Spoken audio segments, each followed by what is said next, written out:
Welcome to The Buzz. I'm Zach Ziegler in for Christopher Conover. This week, how the state went from a budget surplus to a deficit in 1 year. This time last year, nonpartisan economists who crunched the numbers on the state budget said Arizona was likely to end the fiscal year nearly $2 billion in the black. But last week, the Joint Legislative Budget Committee projected that the state will be short by a similar amount of money by the end of the fiscal year 2025. The JLBC noted that a big reason for the issue is a nearly 30% drop in collected income taxes as the state implements a new 2.5% flat tax. Sales and corporate taxes are also falling short, but by notably less.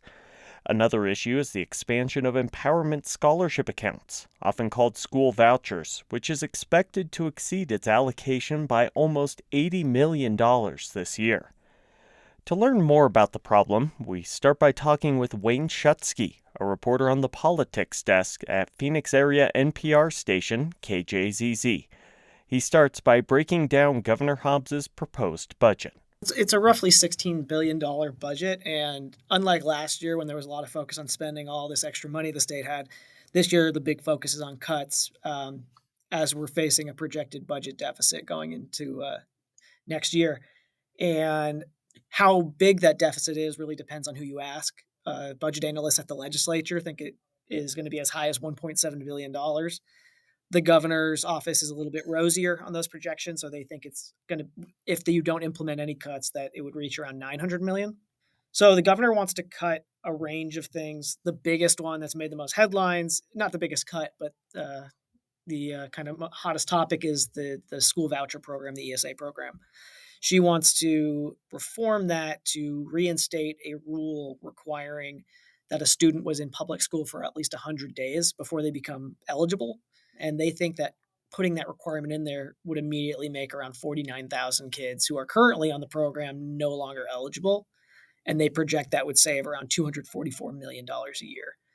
So that's obviously a no-go with Republicans who are all very supportive of the voucher program. She also wants to roll back the tuition scholarship tax credit, which is another way that people pay for private school, could save another $180-200 million a year. But again, Republicans aren't going for it. And without those cuts, the governor is not going to be able to close the budget deficit, even with her more beneficial projections. We're going from a year where there's a forecasted surplus to a forecasted deficit. You mentioned one way the governor wants to bring in some extra money and another place she wants to cut. Does Hobbs' budget mention any other cuts? Yeah, and there's some that actually could have some bipartisan support. She wants to roll back over $400 million in transportation projects that were included in previous budgets. So these are projects that either haven't started yet, can be paused, or maybe could get money from other sources. Republican chair of the House Appropriations Committee, Representative David Livingston, told me he could get on board with that, but he was concerned that the list the governor put forward was mostly Republican projects. So that could be a little hiccup there, but he's generally supportive of that idea of pausing some of these road construction projects. Your listeners also might be familiar with the Water Infrastructure Finance Authority, which was a really obscure agency until former Governor Doug Ducey pushed for a plan to give it $1 billion to help finance water projects to bring new water into the state. The most well-known one was the proposal to build a desalination plant in Mexico. So that was supposed to get another $330 million next year, that fund, as part of that $1 billion plan. But the governor wants to scale that back to just $33 million, just saying at this point in time, given the deficit, can't afford to put the whole 333 in there. And Livingston also said he was on board with that idea. We've talked about some budget cuts that could make it through the Republican-controlled legislature. Are there other cuts that are probably as dead on arrival as the ESA reforms? No, I'd say that the school vouchers and the tuition scholarships are really the ones we're looking at where we're like, yeah, this isn't going to happen. The rest of them, I think there's room for negotiation. Will they get through exactly as she has them lined out in her current budget? Maybe not, but I think the rest of them are really about either clawing back existing projects that haven't started yet or aren't maybe necessary to be done immediately. But the going back to those projected deficits, even just by removing those two items, the this voucher program, that leaves, if we're going to go by the legislative projections of a $1.7 billion budget, that leaves hundreds of millions of dollars left where the lawmakers and the governor are going to have to come together and find additional cuts beyond what the governor's proposing here. Surprise, surprise, a Democratic governor's proposed budget is met with hostility by Republican legislative leaders. What can we expect from here as far as steps forward and the start of negotiations? Republicans have said they're going to be putting out their priorities soon. I had asked Livingston, with the need for additional cuts, do the Republicans have some ideas that aren't included here? And he indicated they do. They're just not ready to talk about them yet, but that they should be out soon. So you can imagine a Republican-led legislature, their budget priorities are going to be quite a bit different than the governor's. One point of agreement, at least initially, is the governor does want to spend some more money on border-related issues. That includes money to support local law enforcement fighting the fentanyl epidemic, and also supporting additional treatment, that kind of thing, through the Department of Health Services and Access. So Republicans seemed somewhat supportive of that when the governor said it during her State of the State speech.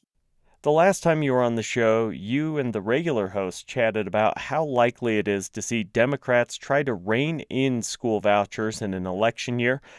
Now that there's a proposal on the table, do you still think Democrats might not tackle the issue fully so they can campaign on it as they try to take control of the legislature? No, I think the governor put out a pretty robust proposal to rein in the program, though it's not quite as ambitious as last year.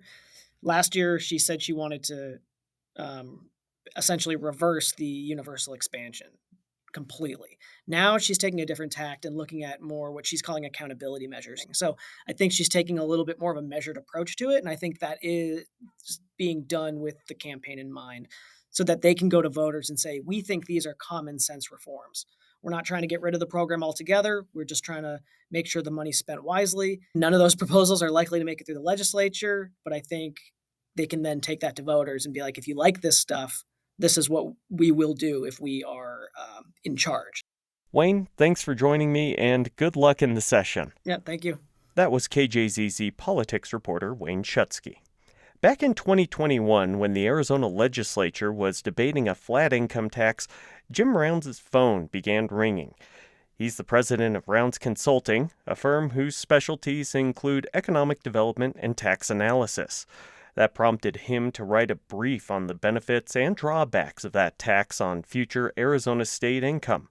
As the current debate over the state budget began playing out, Rounds Consulting took to social media to repost that paper. Mr. Rounds joins me now. Jim, welcome. Thanks for having me. 2.5 years ago, you noted a tax cut of this type was possible, but there was a few caveats to think about. The end of one-time federal funds, state-shared revenue to municipalities, and maybe a sales tax increase were some of them. What are the big things that you came across in your research and your experience, and do you think that those happened before the tax went into place?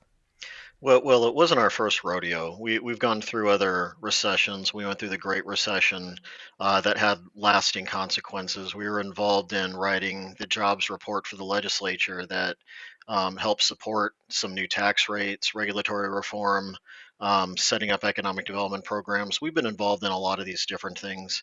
What was different about the COVID recession is that there was a lot of money being spent by the federal government, and there was a lot of stimulus out there from the Federal Reserve Board, and it was making money really easy to access and very cheap. And so it was lifting the economies beyond what you would normally see. Arizona has done a really good job on the economic development policy since the Great Recession, but we even saw other states that haven't been performing as well. Like even California had a budget surplus for a short period, and they blew that pretty quickly. But it was pretty evident that a lot of these were one time. So that was some of the stuff that we were cautioning. It was this money may also be one time. Maybe we need to spend it on one time items. So It was a word of caution because people were moving very quickly, and there wasn't as much economic analysis as I thought there should have been, and so we thought we would stand up and say, "Hey, we got something to say," and we took a few shots back for doing it, but I think it was worthwhile. Critics of the cuts have long said that, Arizona's income tax is low enough to be competitive. We're never going to compete with Texas and Florida, who have a 0% income tax. What are your thoughts on the previous tax and if it was competitive enough to entice people here? Well, we did the math. We were the only ones that did the math when we had to deal with that income tax increase proposal to be spent on education. It was going to create a lot of economic harm. And we led the way and provided the estimates, what we thought the job losses were going to be. So we were on that side of it. But when we also did the math on a flat tax, we didn't see much benefit for going below about 3.5, maybe 3%. But we recommended 3.5% for the flat tax because we didn't think there'd be much gain beyond that. And it'd be good to have the extra money to spend on some other things like the workforce development, which is going to be challenging for us going forward if we're going to keep growing businesses at the rate that we're growing them. And we need to spend money at the universities and in other places. And these are just basic facts. We're not trying to land on the moon or something like that. We're just providing common sense recommendations.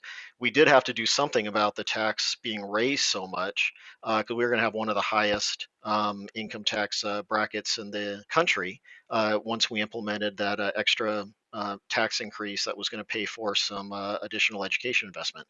So even though it looks like we're leaning a little bit left with what we wrote, we've been right in the middle. We base our analysis on math. We don't base it on, political dogma, depending on what party we're in. But I think there's something to be learned from this. I think you got to look back and say, okay, well, what can we do going forward?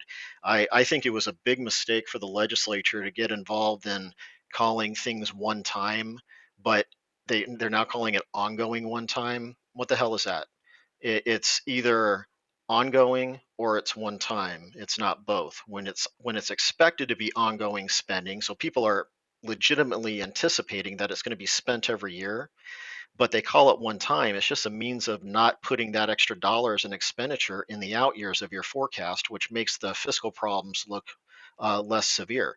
Nobody does that. I mean, even the worst bookkeepers in their homes and the most poorly performing businesses wouldn't do it that way. Why should government? So, is Arizona going to be able to cut its way out of this deficit, or does the state need to do what you were recommending and start thinking about, 3.5% flat tax instead? They're not going to raise taxes. We're locked in at that 2.5%. But I do think we can get through if you a very mild downturn, and this is another thing where we had to do the math because other people wouldn't do it.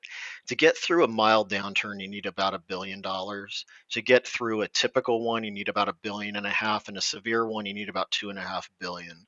Well, we have the 1.5 billion. Let's say we utilize some of that to make things where we can still be investing in the right places and not cutting budgets too much. We still have 1 billion left. That gets us through a very mild downturn, which is the most that anybody's expecting anyway. So we're okay just looking at those statistics. But this is also a good time to maybe cut the fat out of government in some places. I think it's the great thing about the business cycle. It gives us an opportunity to reevaluate what we actually want to spend taxpayer money on, because when you have extra money, all these new quote unquote needs arise. Then when you're losing money, you can cut from those areas. The problem is we often add money to where we see these new needs arising, and then we don't cut it from those same places. We'll cut it from a university budget, or we'll maybe have a negative impact on the cities and counties by rating some of their monies. So it gets back to what's good policy. I don't think that we're in a hole that we can't get out of. I think that the people that put the 2.5% together were too aggressive, but I don't think we need to raise it. But we have to be very careful with spending increases going forward. We have to spend it in the right places. We have to start thinking about how businesses run their budgets, and that's looking at high ROI items. I think we need to look out for taxpayer money in the same way. So we're actually taking a very conservative approach. What we're recommending is doing exactly what the private sector does when they run a successful business. But it also means that you got to put aside your political book of dogma, whether you're Republican or Democrat, and just accept the fact that maybe the things that you thought were to be fully true maybe aren't. Maybe it isn't all about having the lowest tax rate. Maybe it's about having competitive taxes, but also a competitive workforce, good roads. When times of a financial crisis come up at the state, I'm sure it makes your phone ring and your emails start rolling in. Any chance we can talk you into sharing what you're telling people right now as they're asking you how to handle this budget crisis? Well, right now it's been a lot of what we already covered. It's been you have a little bit more flexibility with spending some of the rainy day fund money. That was the intent. We're not going to be raising taxes. That's just not going to be realistic. So we have to be careful with our spending going forward. But I really would like to see the state become more aggressive in areas where we're generating more money than it's costing us. I think one great opportunity is in tourism, and we have to deal with statewide tourism. I want to help the rural communities as well. But a very small dollar amount leveraged with other monies at the local level can turn into a huge benefit to the taxpayer, where we're collecting maybe 4 or 5 times the amount that we're spending. So that's going to allow us to have lower tax rates in the future, or higher quality services, or a combination of the two. We got to focus on these ROI items. I think we have to continue to focus on university investment. Despite the fact that we had a lot of budget problems at the University of Arizona, it doesn't mean that investment in higher ed is no longer needed. We need to have the technical degrees and the bachelor degrees. We need them both, and we can walk and chew gum at the same time. So if we're going to invest in areas that's going to generate more revenue than it's costing, that's helping the taxpayer, it's helping the state, it's helping businesses. That's again how a business would operate. Lawmakers say we got to run government a little more like a business. Well, business would make these investments. All right. Jim, thanks for joining me today. Yeah, of course. That was Jim Rounds of Rounds Consulting. You're listening to The Buzz. I'm Zach Ziegler, in for Christopher Conover. We're looking at an expected shortfall in the state budget this week, asking how the state got to a projected $1.7 billion deficit for fiscal years 24 and 25, and what might be done to fix the problem. The centrist think tank, the Grand Canyon Institute, often finds itself offering analysis this time of year on matters of the budget and new programs proposed by the legislature. And this year is no different, as GCI started 2024 by warning about the impact of the new flat tax and how it would affect the budget. Dave Wells, the center's research director, joins me now. Dave, welcome. Hey, good to join you. Let's start with that paper I just mentioned. It's entitled Eliminating Progressive Income Tax Yields Structural Deficit. Is it a little too simplistic for people to think that this issue is caused entirely by this new tax going into effect? I don't think so, because what the legislature did in 2021, and it phased in a little bit in tax year 2022, but phased in fully in 2023, is they massively lowered individual income taxes to the cost of approximately $2 billion. I mean, they lowered taxes by that, and we estimated. Because the highest tax bracket was 4.5%, and they knocked everything down to 2.5%. That meant that the people who benefited the most were the people who had the most money. So the top 5% of taxpayers, people who have $200,000 or more in income, received $1.4 billion of that to approximately $2 billion. And if that hadn't happened, we wouldn't be talking today about the problems with the budget. And it happened because of a unique circumstance. During COVID, there was a huge surplus in the budget, and it was hard to know exactly why that occurred. I think a lot of it had to do with the billions of COVID dollars that came into the state. And that created a situation where they were able to cut taxes, and they didn't have to cut programs at the same time or raise taxes for anybody else. And I think it was a special circumstance, and it was a poor choice. So that's, to me, is still the driving thing. Of course, there are little things here or there, how well the stock market does, like capital gains and things like that. For the most part, it is the flat tax that has created this. This episode, we've already spent a fair amount of time now talking about what caused the issue. Let's move on to, depending on your point of view, the outcomes or the ramifications of what might happen now. Do you have any thoughts or predictions on where we'll see cuts, or where maybe we should see cuts come the next budget in the state?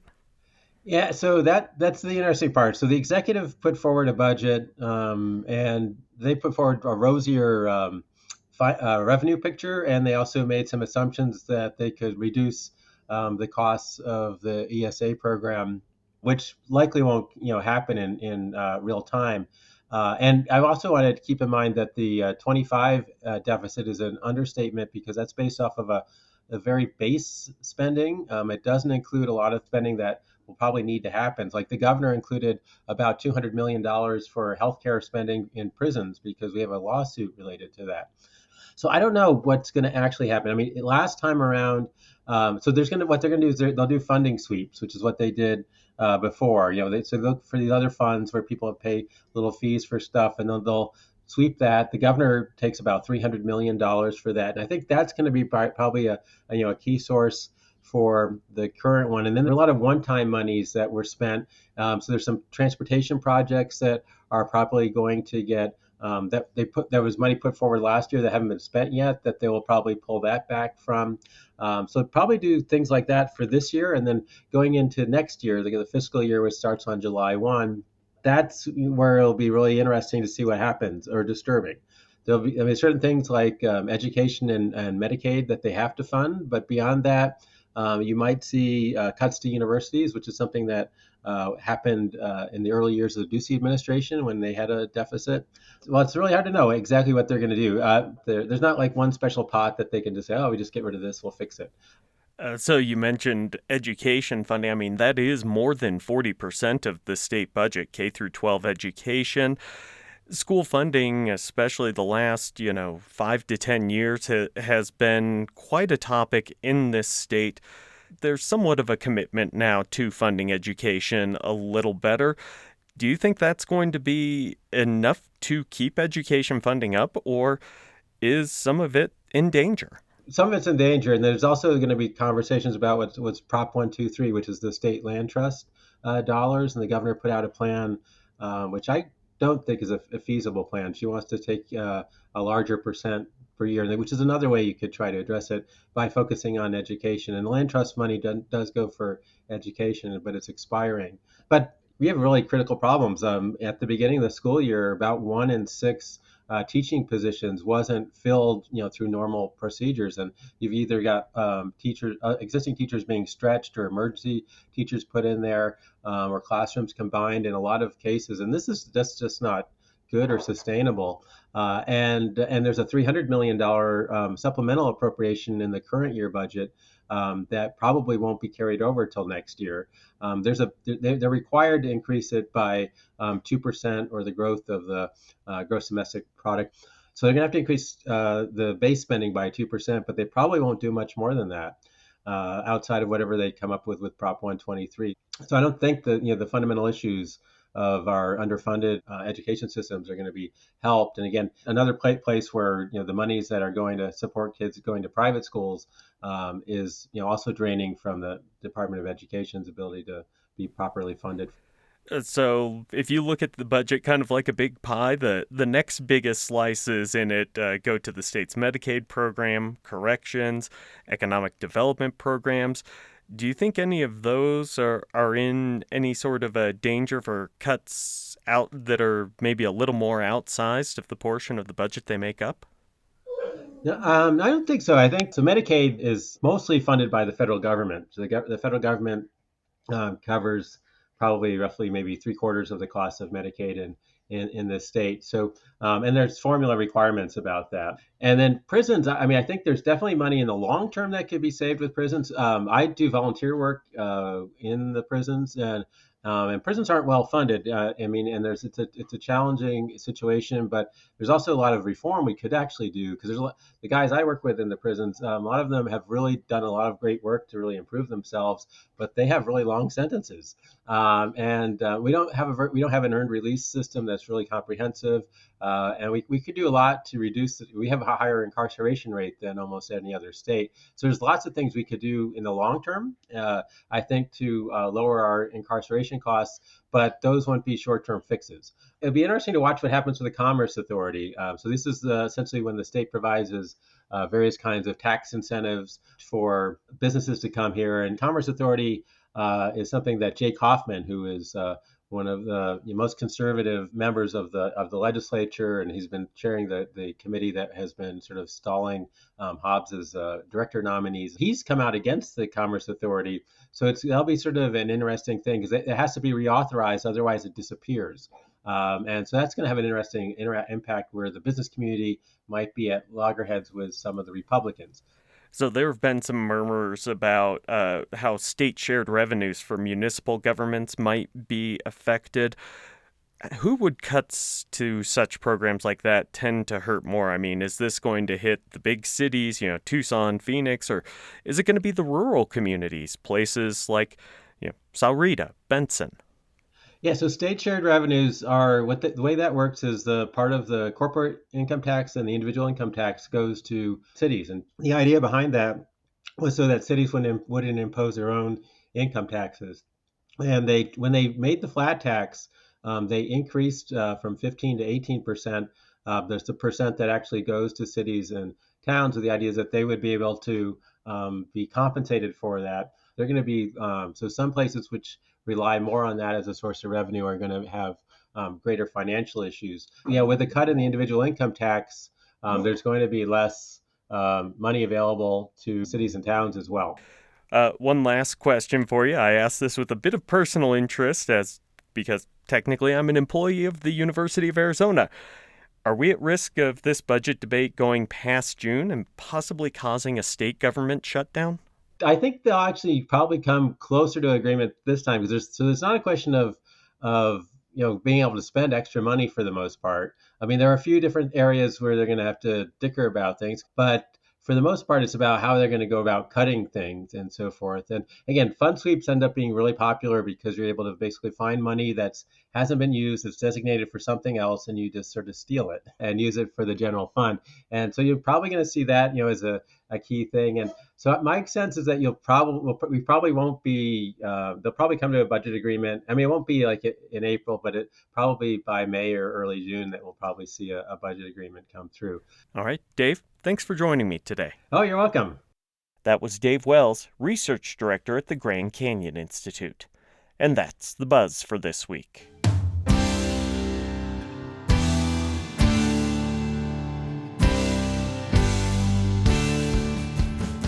Find all our episodes online at azpm.org and subscribe to our show wherever you get your podcasts. Just search for The Buzz, Arizona. We're also on the NPR app. Hala Rodriguez is our producer this week, with production help from Desiree Tucker. Our music is by Enter the Haggis. I'm Zach Ziegler. Thanks for listening.